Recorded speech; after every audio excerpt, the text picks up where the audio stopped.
Yoshinobu Yamamoto pitched 8 2/3 immaculate innings, and even that wasn't enough for the Dodgers.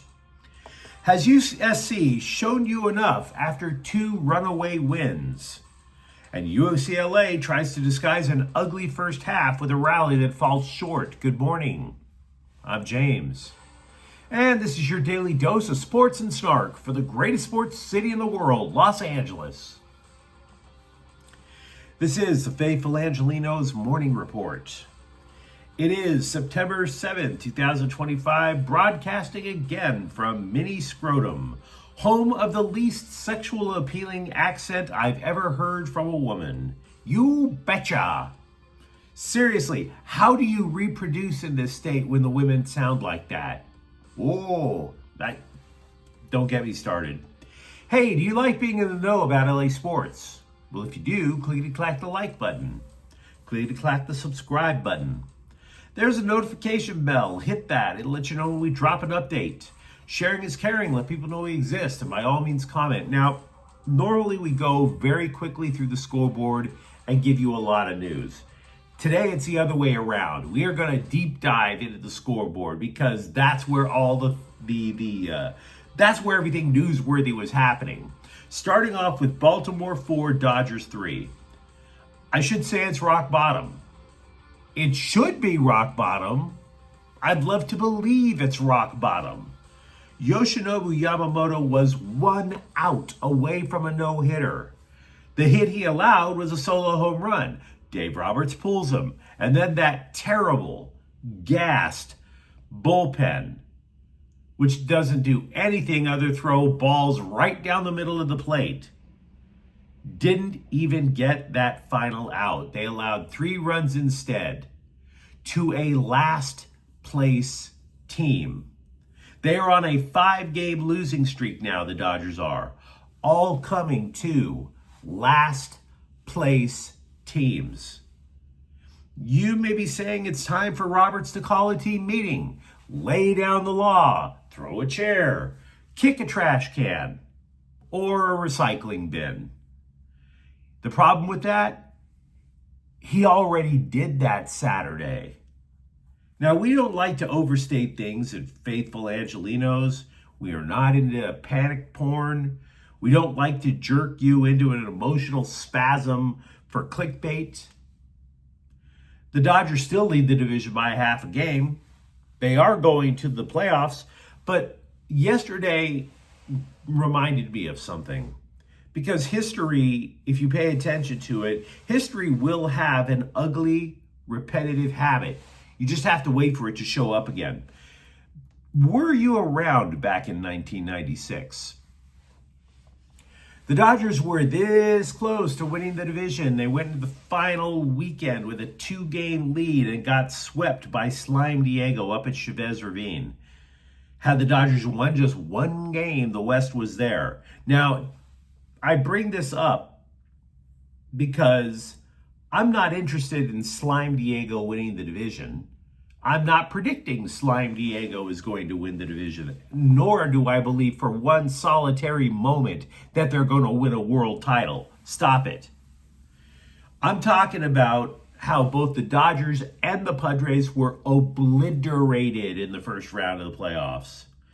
The point is that should the Dodgers choke the division away, this will have 1996 vibes written all over it, and you can easily see them getting smoked in the first round.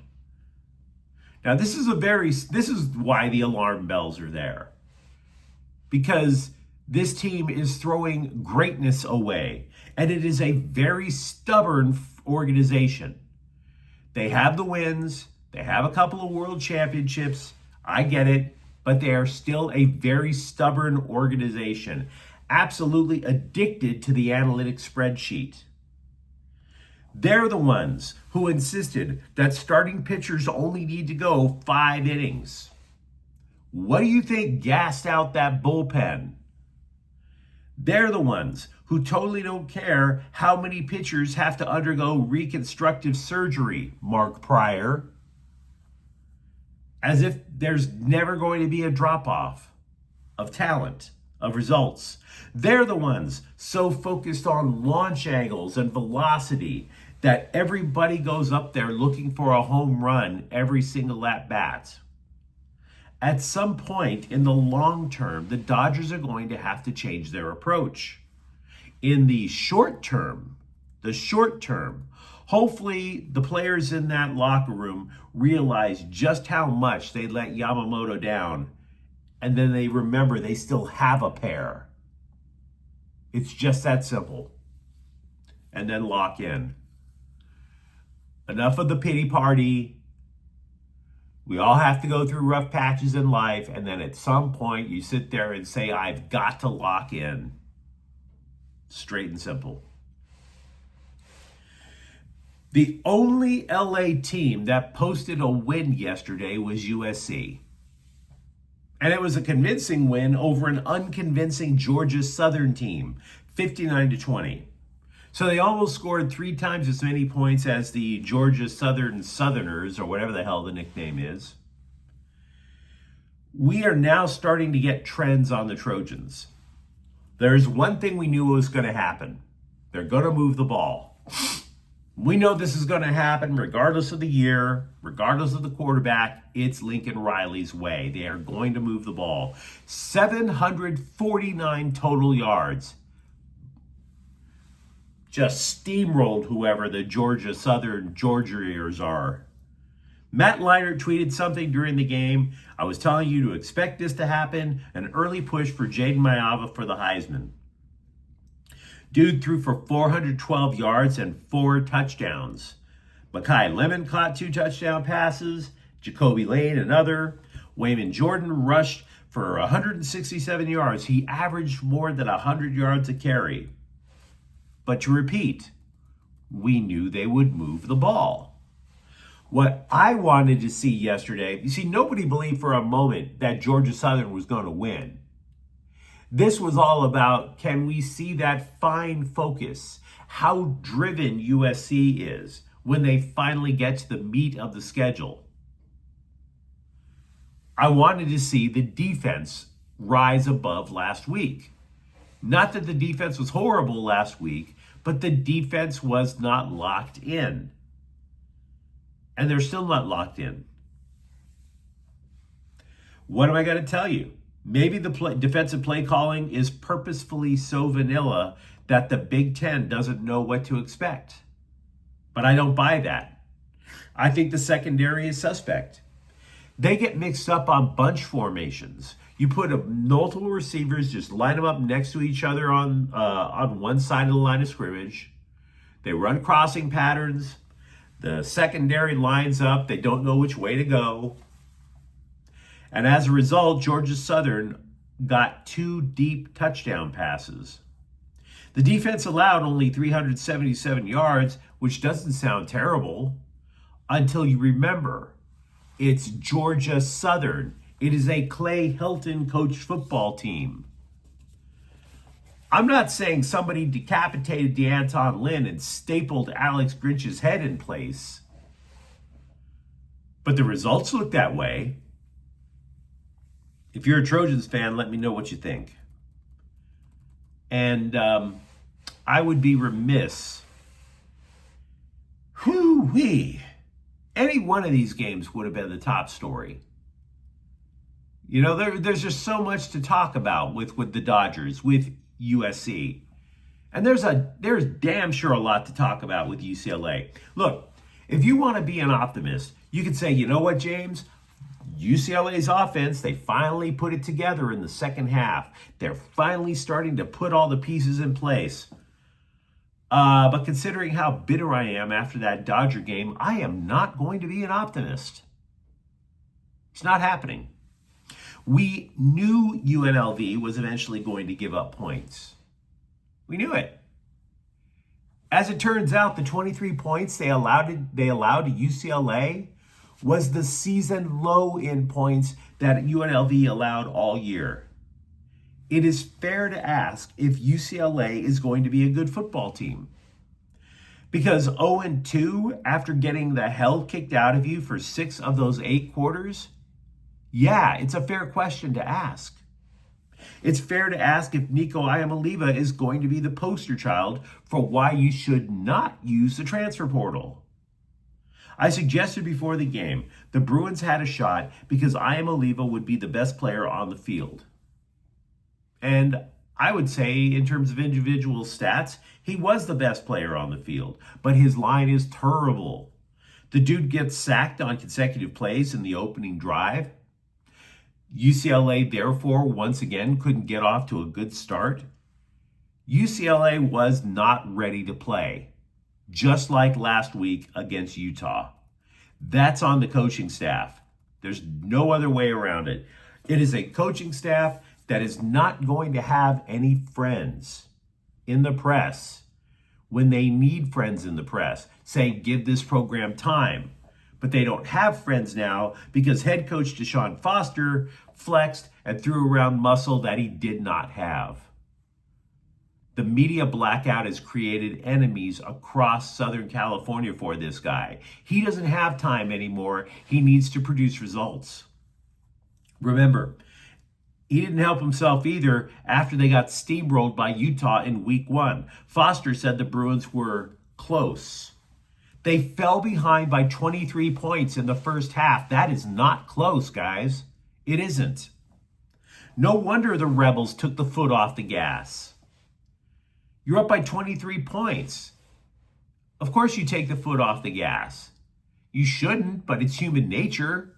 And then all of a sudden, UCLA gets off the mat. Now, I mentioned earlier about Iamaleava being the best player on the field. He was definitely the best player for the Bruins again. He passed for 255 yards, threw for a touchdown. Then he rushed for a team-high 59 yards and a touchdown there, which all suggests to me that the offensive line, because Iamaleava was obviously running bootlegs, would see an opening and just keep taking the ball up the field, that the offensive line and the defense, they're both cover your eyes and plug your nose stank. If they were not surrendering so much, so fast, maybe UCLA wouldn't have to ask the new quarterback to just create miracles every week. But they probably will. At this time during the 2024 season, I was looking at the schedule and asking where UCLA was going to get its second win. That team wound up getting its second win. They won 5 games. And the optimists, therefore, would still see this team as a bowl possibility. But to repeat, I'm not an optimist. They should win games. I don't see this as a bowl team anymore. I don't even know if I see more than 2 wins. Finally, Galaxy 1, Houston 1. Lucas Sanabria rescues the Galaxy with a stoppage time goal. Now, as for today, the Dodgers are at Baltimore. That game starts at 10:35 a.m. Houston is at the Rams at 1:25. Now, this is a sneaky big game. We talk a lot about linemen on this channel for a reason. Oh, it's easy to talk about who took the ball into the end zone. We like to talk about how this team managed to get the ball into the end zone. And the talking heads on the national press, they like the Texans. But what I see a team that got rid of 3 starting offensive linemen from last year. I see a team that is starting a rookie at left tackle today. I see that their starting running back isn't going to play, which means you're going to see a lot of rookie Woody Marks from USC.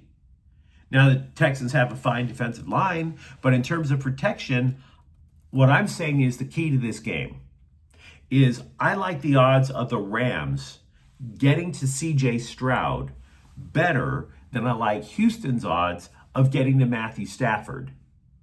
Do you see what I'm saying?